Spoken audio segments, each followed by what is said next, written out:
दरवाजा बंद करा आणि शांत बसा. गोष्ट सुरू होते आहे. महाराष्ट्रातल्या सह्याद्रीच्या पायथ्याशी एक छोटंसं गाव होतं, भेंडवडी. गाव फार मोठं नव्हतं. काही मातीची घरं, मध्ये एक छोटं मंदिर आणि गावच्या काठाशी एक जुना पक्का रस्ता जो जंगलाकडे जात होता. दिवसा हे गाव अगदी शांत दिसायचं. शेती, गुरं आणि लोकांचं साधं आयुष्य. पण गावात एक गोष्ट होती जी सगळ्यांना माहीत होती आणि ज्याबद्दल रात्री कोणी बोलतही नसे. गावाच्या बाहेर जंगलाच्या कडेला एक प्रचंड मोठं वडाचं झाड उभं होतं. ते झाड इतकं जुनं होतं की गावातल्या कोणालाही त्याचं खरं वय माहीत नव्हतं. त्याच्या फांद्या चारही बाजूला पसरलेल्या होत्या आणि खाली जमिनीत शेकडो झाड मुळे उतरलेली होती. झाड दिवसा साधं दिसायचं, पण संध्याकाळ झाली की त्या झाडाभोवती परिसर वेगळाच वाटायला लागायचा. वारं तिथे वेगळ्या आवाजात वाहायचं. पानांची सळसळ सुद्धा विचित्र वाटायची. गावातल्या मुलांना लहानपणापासून एक गोष्ट सांगितली जायची, संध्याकाळनंतर त्या वडाजवळ जाऊ नका. कोणी विचारलं की का, तर मोठे लोक फक्त एकच उत्तर द्यायचे, तिथे राखणदार आहे. कोणी स्पष्ट सांगत नसे की तो राखणदार कोण आहे, पण सगळ्यांच्या चेहऱ्यावर भीती दिसायची. गावातल्या म्हाताऱ्या लोकांमध्ये एक कथा फिरत होती. खूप वर्षांपूर्वी गावात एक माणूस राहत होता, रामचंद्र पाटील. रामचंद्र स्वभावाने थोडा रागीट आणि हट्टी होता.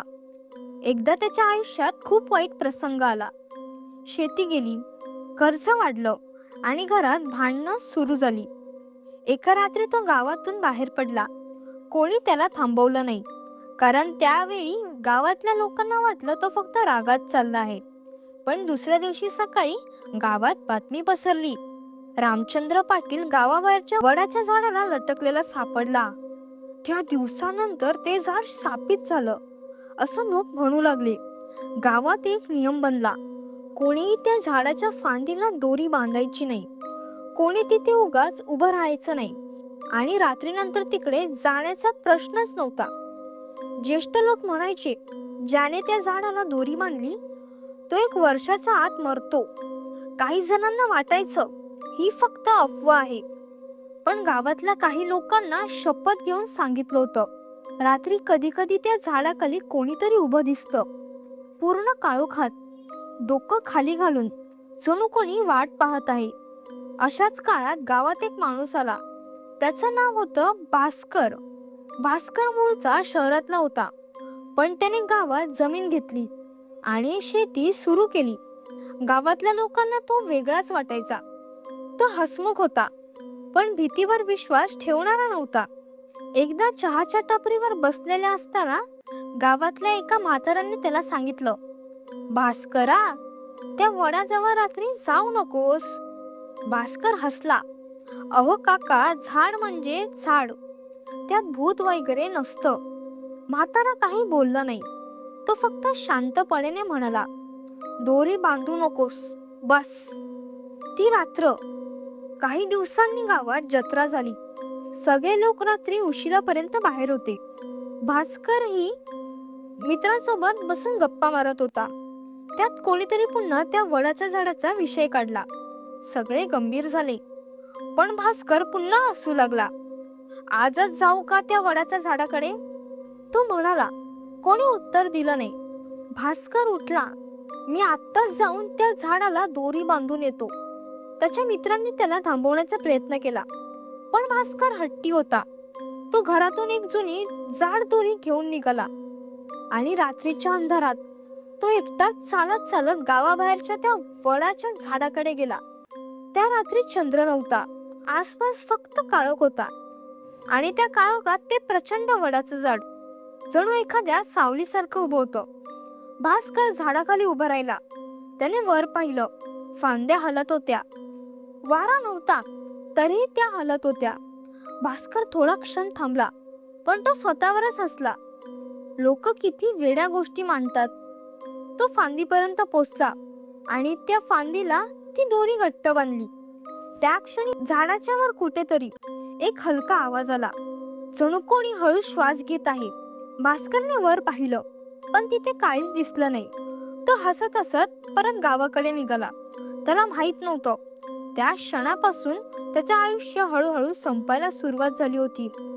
आणि त्या वडाच्या झाडाखाली अंधारात कोणीतरी उभं राहिलं होतं. त्या रात्रीनंतर 2-3 दिवस सगळं अगदी नेहमीसारखंच चालू होतं. भास्कर सकाळी उठायचा, शेतीत जायचा, काम करायचा. त्याला त्या वडाच्या झाडाची आठवणही फारशी येत नव्हती. गावातल्या लोकांनी मात्र लक्षात घेतलं होतं, त्या झाडाला खरंच दोरी बांधलेली आहे.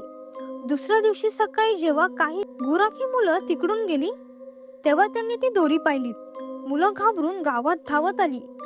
झाडाला दोरी बांधली आहे, ते ओरडत होते. गावात एकदम शांतता पसरली. म्हातारे लोक एकमेकांकडे पाहू लागले. सगळ्यांना लगेच समजलं, हे काम भास्करचंच असणार. दुपारी काही लोक त्याच्याकडे गेले. भास्कर अंगणात बसून चहा पित होता. एक म्हातारा हळू आवाजात म्हणाला, भास्करा, तू त्या झाडाला दोरी बांधलीस का? भास्कर हसला, हो बांधली. मग काय झालं? म्हाताऱ्याच्या चेहऱ्यावर काळजी दिसत होती. ती काढून टाक. भास्करने कप खाली ठेवला. का? कारण ते झाड साधं नाही. भास्कर पुन्हा हसला. काका, अजूनही त्या जुन्या गोष्टींवर विश्वास ठेवता का तुम्ही? कोणी काही बोललं नाही. ते सगळे शांतपणाने उठले आणि निघून गेले.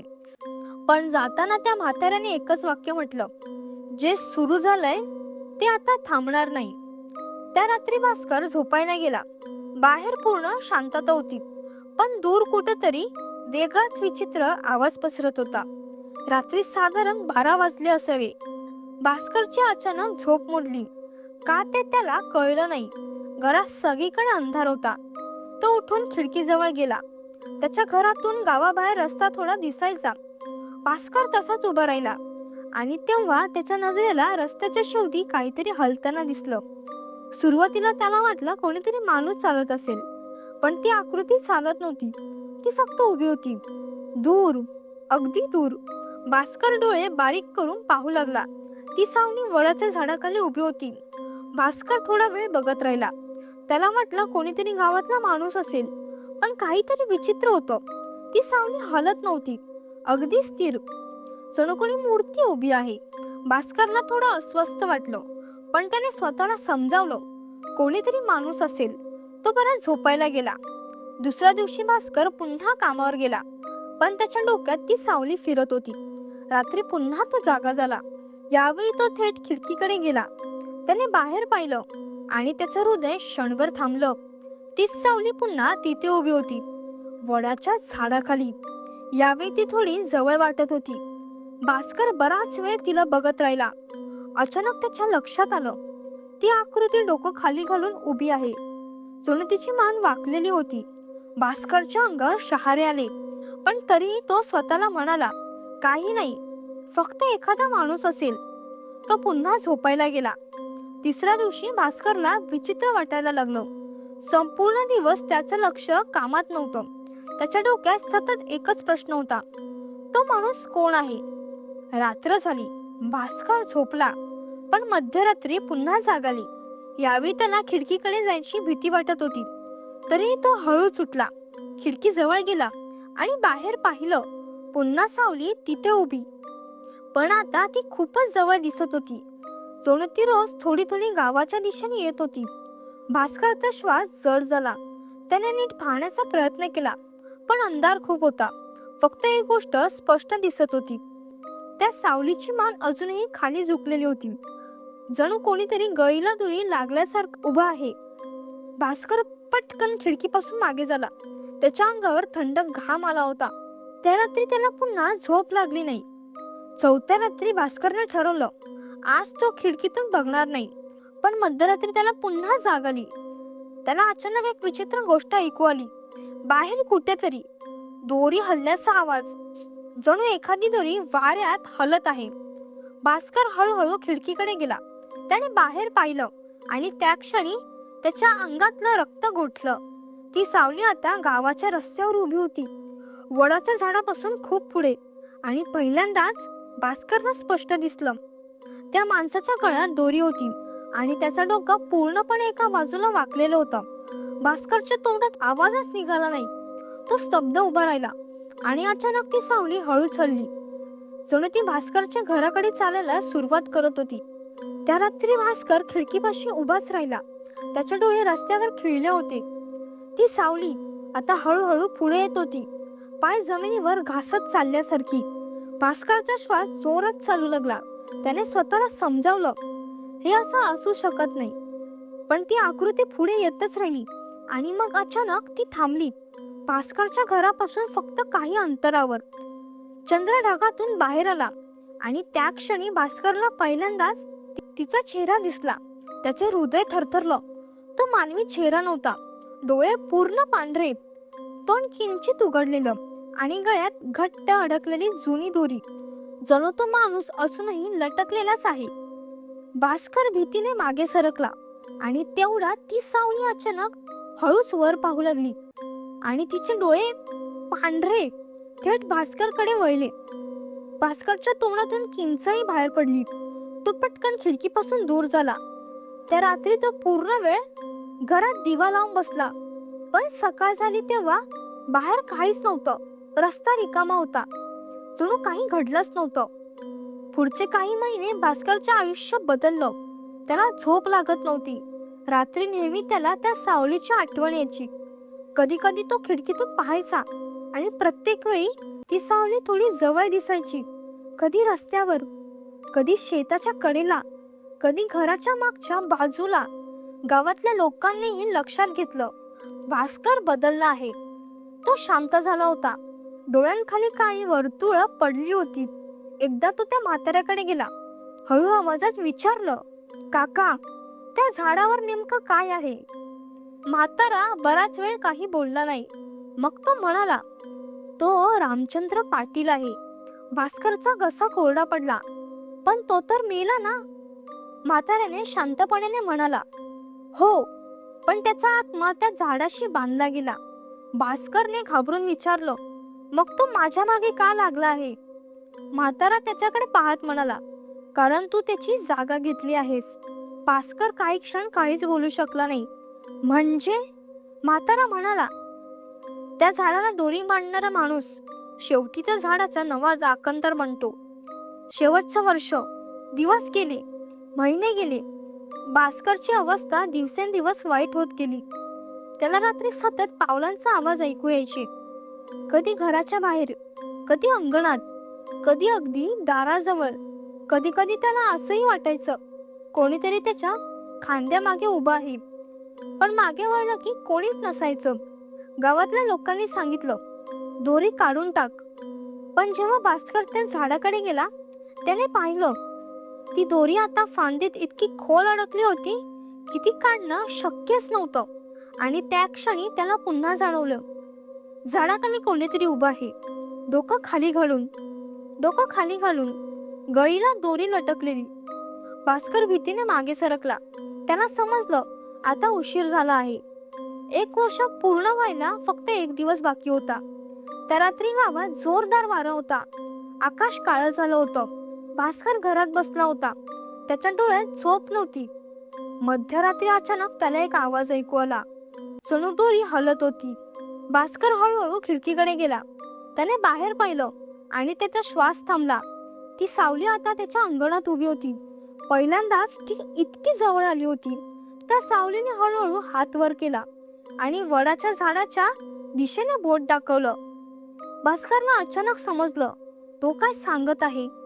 जणू तो म्हणत होता, वेळ झाली. भास्करच्या पायांनी स्वतः चालायला सुरुवात केली. तो घरातून बाहेर पडला. रात्र पूर्ण काळी होती. वारा जोरात वाहत होता आणि त्या अंधारात भास्कर चालत चालत गावाबाहेरच्या वडाच्या झाडापर्यंत पोचला. ते झाड वाऱ्यात हलत होतं. फांदीला तीच दोरी लटकत होती. भास्कर काही क्षण तसाच उभा राहिला. मग त्याने वर पाहिलं आणि हळूहळू त्या दोरीला गळ्यात घातलं. त्या क्षणी झाडाखाली उभा असलेला जुना राखणदार हळू मागे सरकू लागला. जणू त्याची सुटका झाली होती. आणि पुढच्या सकाळी गावात पुन्हा तीच बातमी पसरली. गावाबाहेरच्या वडाच्या झाडाला भास्कर लटकलेला सापडला. त्या दिवसांनंतर गावात एक नवीन गोष्ट सांगितली जाऊ लागली. रात्री कधी कधी त्या वडाच्या झाडाखाली एक माणूस उभा दिसतो, डोकं खाली घालून, गळीला दोरी लटकलेली, आणि जणू तो कोणाची वाट पाहत असतो. कारण गावातले लोक म्हणतात त्या झाडाला अजूनही राखणदार हवा असतो.